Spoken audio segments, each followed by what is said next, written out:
Hi friends, रुचकर खाना खजाना या चॅनलमध्ये आपलं स्वागत आहे। मी आज तुम्हाला गोड दाल बाटी कशी करते मी ते शेअर करणार आहे।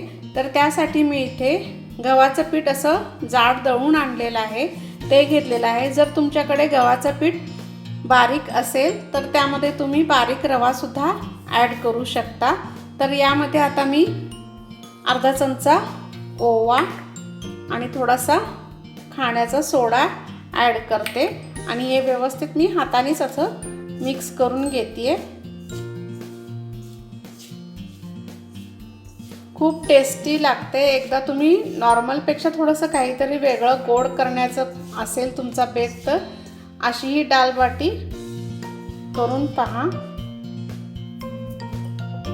आणि आता याच्यामध्ये मी चवीपुरतं मीठ घालतीये, हे पण व्यवस्थित आपण मिक्स करून घेऊया।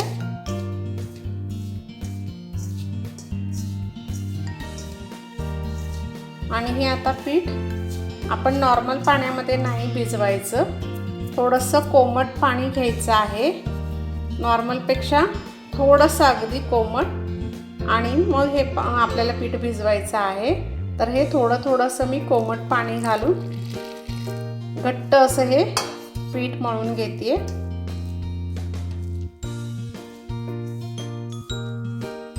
आता इथे घट्ट असं पीठ मळून झालेलं आहे, हे पहा याची कन्सिस्टन्सी अशी आहे। आता एक 5-10 मिनिटासाठी आपण रेस्ट देऊया। आता हे पीठ भिजलेलं आहे, आपण आता याचे छोटे छोटे कटलेट्स टाईप गोळे करून घ्यायचे, ते मी आता करून घेते। असे हे मी टिक्की टाईप आता हे गोळे करून घेतलेले आहेत। जास्त प्रेस करून दाबून हे गोळे करायचे नाहीत, हलक्या हातानेच आपल्याला प्रेस करायचे आहेत। आणि आता मी पुढची प्रोसेस सांगते। आता गॅसवर मी एका भांड्यामध्ये पाणी घालून ठेवलेलं आहे, ते गरम झालेलं आहे। त्याच्यावर मी आता ही एक चाळण ठेवते, त्याला मी तेलाने ग्रीस करून घेतलेलं आहे। आणि त्यामध्ये हे आपल्याला आता टिक्की सगळे ठेवायचे आहेत आणि याला व्यवस्थित स्टीम करून घ्यायचे आहेत।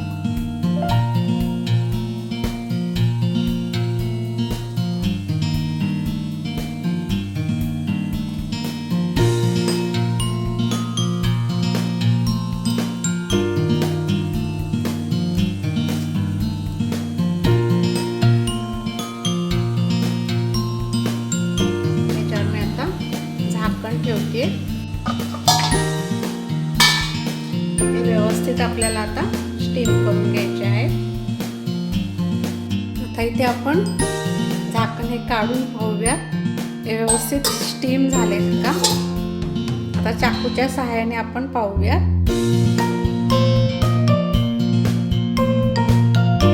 हे पहा, कुठेही पीठ ह्याचं लागलेलं नाहीये, याचा अर्थ हे व्यवस्थित स्टीम झालेले आहेत। आता आपण गॅस बंद करूया आणि पुढची प्रोसेस पाहूया। आता इथे बाटी थोडीशी गार होईपर्यंत आपल्याला डाळ कशी करते मी ते सांगणार आहे। तर त्यासाठी मी इथे भांडं ठेवलेलं आहे आणि त्यामध्ये मी थोडीशी डाळ शिजवून ती थोडीशी घोटून घेतलेली आहे, ती याच्यामध्ये ट्रान्सफर केलेली आहे। आता याच्यामध्ये आपल्याला घालायचा आहे, तुमच्या आवडीनुसार तुम्ही गूळ घालायचा आहे। हे व्यवस्थित आपल्याला उकळू द्यायचं आहे। हे पहा, आता इथे डाळ व्यवस्थित उकळलेली आहे, याच्यामधला गूळही उकळलेला आहे। आता याच्यामध्ये आपण मसाले टाकायचे आहेत। इथे मी वेलची पावडर टाकते, त्यानंतर इथे मी जायफळ पावडर थोडीशी टाकते। गुळाचा पदार्थ म्हटलं की जायफळ हवीच, जास्त जायफळ टाकू नका नाहीतर झोप लागेल जास्त। आणि आता त्याच्यामध्ये चवीपुरतं मीठ, केव्हाही गोडाचा पदार्थ करत असताना थोडंसं का असेना मीठ टाकावं त्याच्यामध्ये, त्यामुळे टेस्ट छान येते, लज्जत वाढते पदार्थाची। आता तुम्हाला ह्याच्यामध्ये हवी असेल तर सुंठ पावडर पण तुम्ही टाकू शकता, मी स्किप केलेला आहे। आता अशा पद्धतीने ही आता गोड डाळ तयार आहे। आता पुढची प्रोसेस काय करायची ते मी सांगते. आता मी ते कढई ठेवलेली आहे गॅसवर. तेलही गरम झालेलं आहे. थोडंसं तेल घेतलेलं आहे. आपल्याला याच्यामध्ये आता जी आपण बाटी तयार करून घेतलेली आहे ती आता याच्यामध्ये सॅलो फ्राय करून घ्यायची आहे व्यवस्थित बदामी रंगावर. आता हे आपण पलटून दुसरी बाजू आपल्याला छान असा खरपूस छान भाजलेला आहे, तळलेलं गेलेलं आहे. हे पहा आता अशा पद्धतीने दुसरी बाजू पण मी आता तळून घेते, म्हणजे सॅलो फ्राय करून घेते. आता हे व्यवस्थित सॅलो फ्राय झालेलं आहे. आता मी गॅस बंद करते आणि हे बाहेर काढून घेते. हे पहा अशा पद्धतीने आता सगळे मी सॅलो फ्राय करून घेते.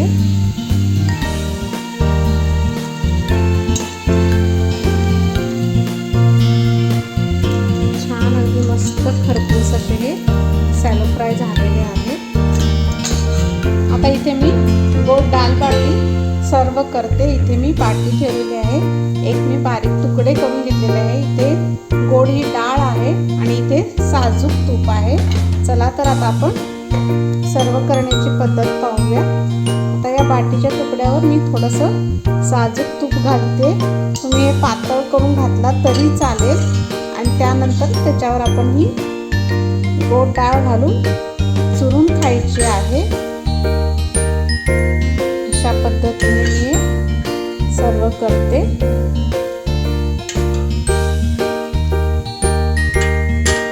अशी ही डिलिशियस अशी गोड दाल बाटी तयार आहे. आणि माझी ही रेसिपी जर तुम्हाला आवडली असेल तर माझ्या चॅनलला सबस्क्राईब करा, लाईक करा, शेअर करा, कमेंट करा, बेल आयकॉन जरूर प्रेस करा.